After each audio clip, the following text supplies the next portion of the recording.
Hello నేస్తాలు, ఇవాళ ఒక మంచి కథ చెప్పుకుందామా. ఒకరోజు ఒక చిన్న పల్లెటూరులో చిన్ని అనే చిన్న బాబు ఉండేవాడు.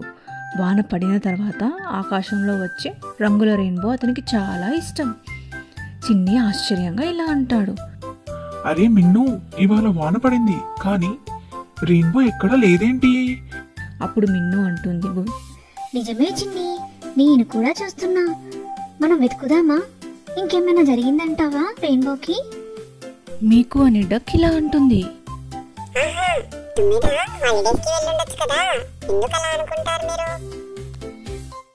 అప్పుడు డింగు ఇలా అంటాడు, ఊరుకో మీకు, నీకేమీ తెలియదు.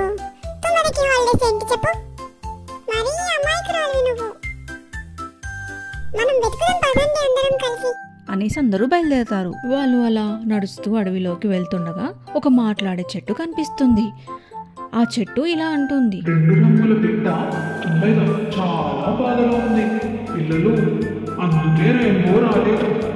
అప్పుడు చిన్ని ఇలా అంటాడు, అమ్మో, మేము ఆమెను కలిస్తే మళ్ళీ రంగుల రెయిన్బో వస్తుందా? అప్పుడు ఆ మాట్లాడే చెట్టు, ఖచ్చితంగా వస్తుంది. ఈ రంగుల క్రిస్టల్ తీసుకోండి, ఇది మీకు దారి చూపుతుంది. చిన్ని, మిన్ను, మీకు, డింకు అందరూ కలిసి మబ్బుల జారుడు బండపై పయనమయ్యారు. మీకు జారిపోతూ, అయ్యో జారిపోతున్నా, ఎవరైనా పట్టుకోండి. అప్పుడు డింగు, నిన్ను పట్టుకుంటే నేను కూడా జారిపోతా. వాళ్ళంతా నవ్వుతూ చెరువులో పడిపోయారు. ఆ నీళ్ళలో పడితే నవ్వు ఆపలేరు.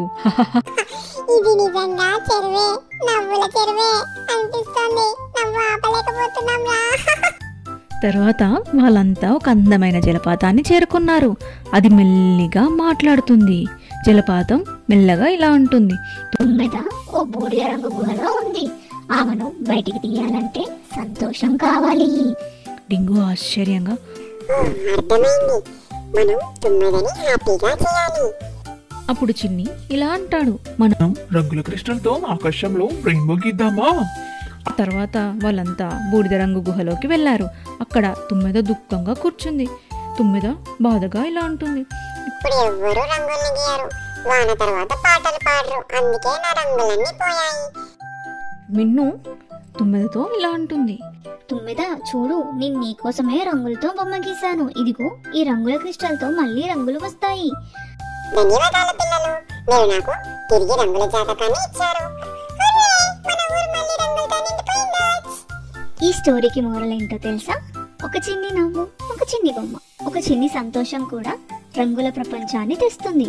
మనం సంతోషాన్ని పంచుకుంటే ప్రపంచం రంగులతో నిండిపోతుంది. ఈ స్టోరీ మీకు నచ్చింది కదా? మరి సబ్స్క్రైబ్ చేయవచ్చు కదా.